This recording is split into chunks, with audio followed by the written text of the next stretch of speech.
இப்போது புதிய அறிமுகம் ஆச்சி ஹோட்டல் சாம்பார் 50 கிராம் ரூபாய் 20 மட்டுமே.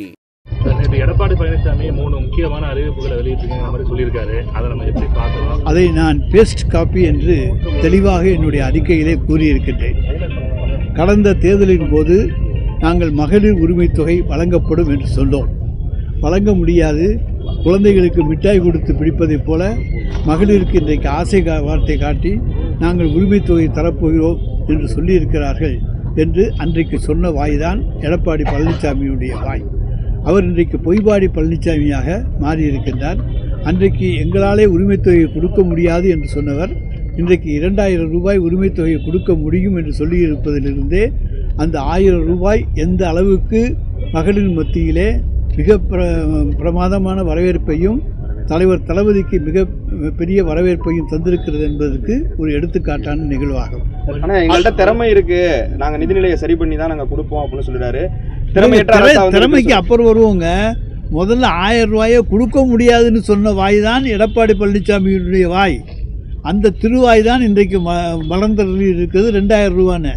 அன்னைக்கு கொடுக்க முடியாது என்று சொன்ன எடப்பாடி பழனிசாமிக்கு இன்றைக்கு கொடுக்க முடியும் என்கின்ற யோசனையை கொண்டு வந்து கொடுத்திருப்பது திராவிட மாடல் ஆட்சி. இது எங்களுடைய ஆட்சியினுடைய வெற்றி.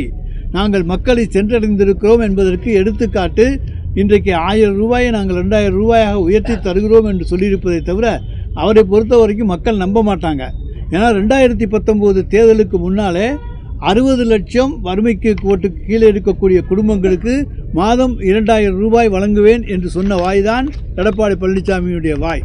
அந்த பொய்பாடி 32 குடும்பங்களுக்கு 1.25 கோடி ரூபாய் செலவிலே 64,000 ரூபாய் ஒரே ஒரு மாதம் மட்டும் கொடுத்தார். பிறகு தேர்தல் வந்துவிட்டது என்று சொன்னார், நாடாளுமன்ற தேர்தலை குறிப்பிட்டு. அதற்கு பிறகு 2 ஆண்டுகள் ஆட்சியில் இருந்தார். ஒருவருக்கு கூட ஒரு பைசா தராதவர் தான் எடப்பாடி பழனிசாமி. அப்படி திறமையற்றவர் இன்றைக்கு சொல்லுகிறார் நான் திறமையாக வந்து செய்வேன் என்று. மக்களை ஏமாற்றுவதற்காக சொல்லுவது என்பது மக்களுக்கு நன்றாக தெரியும். அன்றைக்கு 2000 ரூபாயை 60 லட்சம் குடும்பங்களுக்கு கொடுக்க முடியாத எடப்பாடி பழனிசாமி இன்றைக்கு 1,31 லட்சம் மகளிருக்கு 2000 ரூபாய் கொடுக்க போகிறேன் என்று சொன்னால் நம்புவதற்கு மக்கள் இளிச்சவாயர்கள் அல்ல. திமுக வந்து நம்ம அனௌன்ஸ் பண்ணதுனால திமுக தேர்தல் அறிக்கையில 2500 3000 கொடுக்க வேண்டிய கட்டாயத்திற்கு திமுக தள்ளப்பட்டிருக்கு நம்ம நினைக்கிறோமா? நாங்கள் அப்படி நினைக்கவே இல்லை. இதுவே இன்றைக்கு தமிழகத்து தாய்மார்கள் மகிழ்ச்சியோடு பெற்றுக்கொண்டிருக்கிறார்கள். எனவே உயர்த்தி வழங்குவதும் வழங்காததும் எங்களுடைய தலைவருடைய பொறுப்பு தானே தவிர அவர் எங்களை பொறுத்த வரைக்கும் 1000 ரூபாயிலேயே மக்கள் மகிழ்ச்சியாக இருக்கிறார்கள். இது தொடர்ந்து கிடைத்தால் போதும் என்பதுதான் அவர்களுடைய கோரிக்கை. எடப்பாடி வந்தால் நிச்சயமாக நிறுத்திடுவாருங்கிறது எல்லா தாய்மார்களுக்கும் தெரியும். அதுக்கு ஏற்கனவே 2010 உதாரணம். 2 வருஷம் கேட்டாங்க, கிடைக்கல. திமுக தேர்தல் அறிக்கை தயாரிக்க குழு அமைச்சிருக்க நேரத்தில் முன்கூட்டியே வந்து ஒரு 5 குறிப்பிட்டு வந்து ஒரு வாக்குறுதி அறிவிக்கிறது வந்து பின்னடைவாக இருக்குமானே? நமக்கு எங்களுக்கு எந்த பின்னடைவும் இல்லை, முன்னடைவு தான். ஏன்னா எங்களுடைய திட்டங்களைத்தான் அவர் இன்றைக்கு காப்பி பேஸ்ட் பண்ணியிருக்கார். அதைத்தான் எதிரொலித்திருக்கிறார். அது மக்களிடம் சென்றிருக்கிறது என்பதை எதிரொலித்திருக்கின்ற பொழுது நாங்கள் கொடுத்த வாக்குறுதிகளை நிறைவேற்றக்கூடியவர்கள் என்பதை இன்றைக்கு எடப்பாடி பழனிசாமி தன்னுடைய வாயால் ஒப்புத்து கொண்டிருக்கிறார். அது திராவிட மாடல் ஆட்சி 2க்கு வரவேற்பை தரக்கூடிய அறிவிப்பாகத்தான் இருக்குமே தவிர நாங்கள் எங்களை பொறுத்த வரைக்கும் எந்த விதமான பின்னடைவும் கிடையாது. எங்களுடைய தலைவருக்கும் எங்கள் கூட்டணிக்கும் இது மிகப்பெரிய வெற்றியை தரும். அவர் அனைத்து ரேஷன் கார்டுகளுக்கும் 2000 ரூபாய் சொல்லி சொல்றாரு. நம்ம வந்து தகுதி வாய்ந்த பெண்களுக்கு சார் 1,31 லட்சம் பேர் கொடுத்துட்டோம். அவர் எப்போவுமே சொல்றது தான், செய்கிறது கிடையாது. நாங்கள் சொன்னால் செய்வோம், செய்தால் சொல்வோம். அவர் சொல்றதையும் செய்ய மாட்டார், செய்யறதையும் சொல்ல மாட்டார். தேர்தல் அறிக்கையில நேற்று நீங்க வெளியிட்ட தேர்தல் அறிக்கையில் மிக கடுமையா அதிமுக தேர்தல் அறிக்கை தயாரிச்சதற்கு எந்த காரணமும் கிடைக்கல அப்படின்னு விமர்சனம் பண்ணிருக்கீங்க. ஆமா, இது கடுமையான ஒரு குற்றச்சாட்டா இருக்கு. ஆமாங்க, இப்ப தேர்தல் வரல, தேர்தல் தேதி அறிவிக்கல. எப்போவுமே தேர்தல் தேதி அறிவிச்சு அதுக்கு பிறகுதான் தேர்தல் அறிக்கை என்பதை எந்த கட்சியும் வெளியிடும். இன்றைக்கு அவசரமாக பந்திக்கு முந்தி கொண்டு செல்வதைப் போல தனக்கு இலை போட்டு வைத்திருப்பார்கள் என்று எண்ணத்திலே எடப்பாடி பழனிசாமி ஓடி போயிருக்கிறார். அங்கே என்ன பந்தியே போடலாம். அதனால அவர் வெயிட் பண்ணி தான் இருக்கணும். பந்தி போட்டவொன்னே நாங்கள் வந்து உட்கார்ந்து சாப்பிட்டு போயிடுவோம். சிறந்த மாடுபிடி இருந்தாலும் ஒருவேளை அவர் சொல்ற மாதிரி அதை நடைமுறைப்படுத்துறதுக்கு நிதி நிலைமை சரியா இருக்குதா? யாருக்கு? அதாவது நீங்க திமுக தேர்தல் அறிக்கையை காப்பி பண்ணி அவர் பேசினாலும் ஒருவேளை அப்படி ஒரு சூழ்நிலை ஏற்பட்டா 2000 கொடுக்குற அளவுக்கு நிதிநிலை சரியா இருக்கா? இப்ப நிச்சயமாக எடப்பாடியால் எதுவும் முடியாது. எடப்பாடியினுடைய திறமை என்பது என்ன என்பதை மக்கள் கடந்த 5 ஆண்டுகளிலே பார்த்து விட்டார்கள். அவரால் திறமையாக எதையும் செயல்படுத்த முடியாது. சிறந்த மாடுபிடி வீரருக்கு முன்னுரிமை அடிப்படையில் வேலைன்னு சொல்லி தமிழ்நாடு முதலமைச்சர் அறிவிச்சிருக்காரு. இது வந்து ஏமாற்று அறிவிப்புன்னு சொல்லி அண்ணாமலை விமர்சனம் பண்ணியிருக்காரு. ஏன்னா ஏற்கனவே காலை வளர்ப்பவர்களுக்கு 1000 ரூபாய் கொடுக்கல அப்படின்னு மென்ஷன் பண்ணியிருக்காரு. சார், சிறந்த மாடுபிடி வீரர் என்பது ஏதாவது ஒரு 3-4 பேர் தான் வரப்போகிறாங்க. அலங்காநல்லூர், அதே போல் பாலமேடு, இந்த இடங்கள்ல இருந்து தான் வரப்போகிறாங்க, தேர்ந்தெடுக்க போகிறாங்க. அந்த 3-4 பேருக்கு ஏதாச்சும் வேலை கொடுக்கறது ஒன்றும் கஷ்டமான வேலை கிடையாது. அது சாத்தியமான ஒன்று. எங்கள் முதலமைச்சர் சாத்தியமான ஒன்றைத்தான் அறிவித்தார். கடந்த காலங்களில் வந்து காலை வளர்ப்பவர்களுக்கு மாதம் ஊக்கத்தொகை 1000 ரூபாய் சொல்லி 2021 தேர்தல் அறிக்கையில் நம்ம கொடுத்துருந்தோம். 5 வருஷம் ஆச்சு, இது வரைக்கும் நம்ம நடைமுறைப்படுத்தல. அது பல வகைகளில் அவர்களுக்கு பணமாக ஏதாவது வகையில் கிடைச்சிக்கிட்டு தான் இருக்குது. அவங்க மகிழ்ச்சியோடு தான் காளைகளை வளர்த்து கொண்டு இருக்கிறார்கள். இன்றைக்கு தமிழ்நாட்டிலே வளர்ப்பதைப் போல காளைகள் இந்தியாவில் எந்த மாநிலத்திலும் வளர்க்கப்படவில்லை. இதிலிருந்தே எங்களுடைய ஆட்சியினுடைய வெற்றி. காங்கிரஸ் நிர்வாகிகள் வந்து தலைமையை சந்திச்சிருக்காங்க. கூட்டணி குறித்து ராகுல் காந்தி தான் வந்து தெரிவிப்பாருன்னு சொல்றாங்க. ஆல்ரெடி நம்ம அந்த கூட்டணியில தான் இருக்காங்க. ஆனா இன்னுமே தான் கூட்டணியை அறிவிப்போம்னு சொல்றாங்க. இதுல ஏதாவது நமக்கு கூட்டணிக்குள்ள எந்த குழப்பம் வருவதற்கான வாய்ப்பு இல்லை. சிலர் எதிர்பார்க்கிறார்கள், அது நடக்காது. அது அப்பெல்லாம் ஸ்டெப்பனா சொல்லியிருக்கலாமே சார். திமுக கூட்டணி தான் கூட்டணி சொல்லியிருக்கலாமே. தலைமையை முடிவெடுத்து அறிவிக்கும். இப்ப நீங்க பேசாம இருக்குன்னு சொன்னாங்க. அவங்களும் வந்து மேலிடமே கூட்டணிங்கிறது வந்து அர்த்தப்படும். அதெல்லாம் அதை பற்றியெல்லாம் ஒன்று. எங்களை பொறுத்த வரைக்கும் நாங்கள் எங்கள் கூட்டணியை யாரையும் விட்டு நாங்கள் அவர்களை அனுப்புவது கிடையாது. எங்களுக்கு அந்த பழக்கமும் கிடையாது. அவர்களை அரவணைப்பது தான் தளபதியினுடைய பழக்கம். அவர்களை அரவணைத்து கொண்டு தான் இருக்கின்றார்.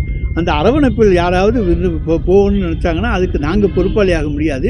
எங்களை பொறுத்தவரையும் காங்கிரஸ் எங்களோடு இருக்கும் என்கின்ற நம்பிக்கை எங்களுக்கு இருக்கிறது. ஒருவேளை ஆட்சியில் பங்கு அதிகாரத்தில் பங்கு காங்கிரஸ் டிமாண்ட் வச்சா திமுக அதை பொறுத்த வரைக்கும் எங்களுடைய தலைவர் தெளிவாக சொல்லிவிட்டார். ஆனால் வரக்கூடிய தேர்தலில் வந்து பெரும்பான்மையோட ஆட்சி அமைக்கிறதுக்கு வாய்ப்பே இல்லை, கூட்டணி ஆட்சி தான் அமையும்னு சொல்லி டிடிவி தினகரன் எல்லாம் ஜோசியம் சொல்றாரு, ஜாதகம் பார்த்து ஜோசியம் சொல்றாரு. யாரு டிடிவி? அவருக்கு அரசியலே தெரியாது. ஏதோ ஒரு புழுக்கில் வந்து சேர்ந்தார், அவ்வளவுதான். அவர் ஒன்றும் சொல்லவெல்லாம் முடியாது. நாங்கள் தனித்து ஆட்சி அமைக்கக்கூடிய அளவுக்கு வெற்றி பெறுவோம். நிச்சயமாக திராவிட முன்னேற்ற கழகம் தனித்து ஆட்சி அமைக்கும். மற்ற விளையாட்டுகளை போல ஜல்லிக்கட்டுக்கு வந்து வீரர்களுக்கு ஊக்குவிக்கிறதுக்கு வந்து அதிக உயிரிழப்பு ஏற்படும் அப்படின்ற மாதிரி ஒரு கருத்து இருக்குது. ஏன்னா அரசு வேலை கிடைக்கும் அப்படின்ட்டு மாட்டுக்கிட்ட போறதுக்கும் அதுக்கெல்லாம் இன்சூரன்ஸ் இப்போ பண்ண சொல்லி கட்டாயப்படுத்தி இருக்கோம். 5 லட்சம் ரூபா வரைக்கும் பணம் கட்டி இன்சூரன்ஸ் எல்லாம் பண்ணித்தான் இன்னைக்கு போறாங்க. அவங்களுக்கு நஷ்ட ஈடுகள் கிடைக்க வேண்டிய வாய்ப்பை அரசு பெற்றுத்தரும், அரசும் கொடுக்கும். தமிழ் வளர்ச்சித்துறை வந்து நம்ம செயல்பாட்டில் கொண்டு வந்து நம்ம நடைமுறைப்படுத்திட்டு இருக்கோம். ஆனா வந்து பள்ளிக்கல்வித்துறையில தமிழ் அதிக அளவு வந்து ஃபெயில் ஆகிறத நம்ம பார்க்குறோம். ஈவன் வந்து ஆசிரியர்கள் தகுதி தேர்விலே வந்து தமிழில் அதிக அளவு ஃபெயில் ஆகிறத நம்ம பார்க்குறோம். அந்த தமிழ் வளர்ச்சித்துறை சரியான முறையில் செயல்பாட்டில் இருக்கா? இன்னும் கொஞ்சம் வேகப்படுத்துவதற்கு நம்ம என்னென்ன நடவடிக்கை எடுக்கணும்? தமிழ் வளர்ச்சித்துறை மாண்புமிகு முத்தமையா கலைஞர் அவர்கள் எந்த அளவுக்கு அதை முன்னெடுப்பு எடுத்தார்களோ அதே அளவோடு அதைவிட இன்னும் கூடுதலாக மாண்புமிகு முதலமைச்சர் அவர்கள் எங்களுக்கு பல்வேறு ஆலோசனை வழங்கி ஊக்கப்படுத்தி வருகிறார்கள். இந்த துறை சிறப்பாக செயல்பட்டு வருகிறது. இதுவரை வரலாற்றில் தமிழ் வளர்ச்சித்துறையில் கூட நம்முடைய தமிழ் படித்த இளைஞர்களுக்கு, இளம் பெண்களுக்கு வேலை இல்லாமல் இருந்தது. இப்பொழுது நம்முடைய உதவி இயக்குனர் பணியிடத்திற்கு அரசு பணியாளர் தேர்வு வாரியத்தின் மூலமாக தேர்வு செய்யப்பட்டு இன்றைக்கு 13 பேர் நியமிக்கப்பட்டிருக்கிறார்கள். அவர்கள் இன்றைக்கு பயிற்சியில் இருக்கிறார்கள். அந்த அளவுக்கு இன்றைக்கு தமிழுக்கு முக்கியத்துவம் கொடுத்து ஊக்கப்படுத்தப்பட்டு வருகிறது. அரசு பணியில் சேருவர்களுக்கும் தமிழுக்கு படித்திருக்க வேண்டும் என்கிற, குறைந்தது 8ஆம் வகுப்பு படித்திருக்க வேண்டும் என்கிற வகையிலான தமிழ் வழி கல்வி படித்திருக்க வேண்டுமான உத்தரவும் செயல்படுத்தப்பட்டு வருகிறது. முடிந்தளவு இன்றைக்கு தமிழ் வளர்ச்சித்துறையின் சார்பில் பள்ளிகளுக்கும் உதவி செய்து வருகிறோம்.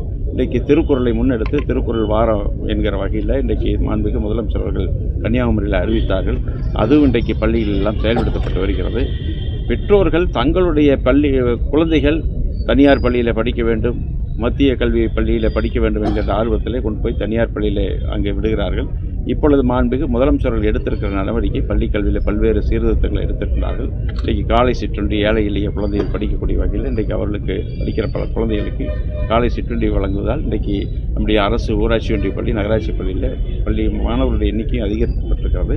இடையில் ஒரு 10 ஆண்டு காலம் ஏற்பட்ட தொய்விலே தான் நிர்வாகத்தை சீர் செய்வதற்கு எங்களுக்கு இன்னும் ஒரு 5 ஆண்டு காலம் குறைந்தது தேவைப்படுகிற சூழ்நிலை இருக்கிறது. எனவே விரைவில் நம்முடைய மாண்புமிகு முதலமைச்சர் வரக்கூடிய தேர்தல் வர இருக்கிறது. விரைவில் அதற்கு பிறகு மீண்டும் 2வது முறையாக ஆட்சி பொறுப்பு ஏற்பார்.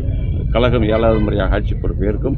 ஏற்பட்ட தொய்வை தமிழ்நாட்டில் நிச்சயமாக செய்யும். எப்படி பொருளாதார வீழ்ச்சியை எப்படி இருந்தது, இன்றைக்கு மாண்புமிகு முதலமைச்சர் எடுத்த நடவடிக்கையில் 11.1.9% என்கிற வளர்ச்சியை பெற்று இன்றைக்கு தேசிய அளவில் நம்முடைய தமிழ்நாடு முன்னணியில் இருக்குது. பல்வேறு வகையில் இன்றைக்கு நம்முடைய விவசாயத்திற்கென்ற தனியாக நிதிநிலை அறிக்கை தாக்கல் செய்யப்பட்டு இன்றைக்கு பல்வேறு உற்பத்திகள் அதிகரிக்கப்பட்டு நெல் போன்ற விளை பொருட்கள் இன்றைக்கு உற்பத்தி செய்யப்பட்டிருக்கிறது அதிக அளவில். எனவே மற்ற மாநிலத்தை காட்டிலும் நம்முடைய தமிழ்நாடு முன்னணி மாநிலமாக தேர்ந்து கொண்டிருக்கிறது. வரக்கூடிய 5 ஆண்டு கால ஆட்சியில் மீண்டும் ஒரு சிறப்பான இடத்தை தமிழில் பெயர் பலகை முழுமையாக வந்து செயல்படுத்திட்டோமா? இன்னும் முழுமையாக இல்லை. நாங்கள் அது ஏற்கனவே நம்முடைய தமிழ் வளர்ச்சித்துறையும் தொழிலாளர் துறையும் உயர் அதிகாரிகளை வைத்து நாங்கள் 2 அமைச்சர்களும் அமர்ந்து பேசியிருக்கிறோம். அதற்கான வணிகர்கள் சங்கங்களை கூப்பிட்டு அவர்களிடத்திலும் பேசியிருக்கிறோம். அவர்களும் ஒத்துழைத்திருக்கிறார்கள்.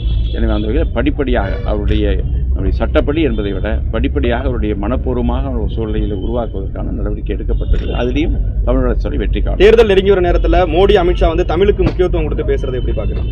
அது அவங்களுடைய அரசியல். அதான் முக்கியத்துவம். தேர்தல் வருகிற போது நீங்களே சொல்லிட்டீங்களா, அதில் பதில் அதிலே அடைக்கும்.